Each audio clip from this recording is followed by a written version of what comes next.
Guys, kung Inmax user kayo at ganito yung mga narinig nyo, ganyan. Rinig nyo ba?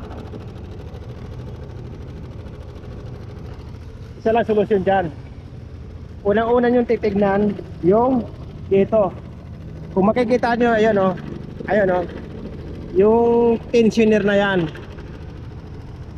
Pagka mga ganyan tunog, ang unang-una yung titignan yung tensioner.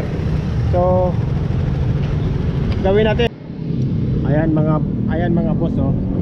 Ayan ang unang-una yung titignan. Ito oh. Ito.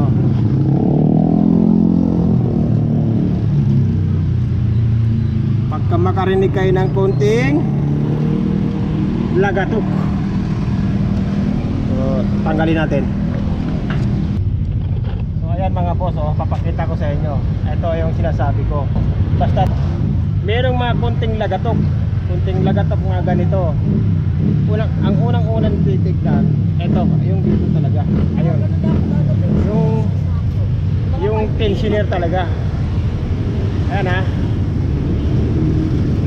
Kita nyo oh. Makikita ko sa inyo, putol. No? Kung makikita nyo, ayan, putol. Putol talaga siya. Ayan o.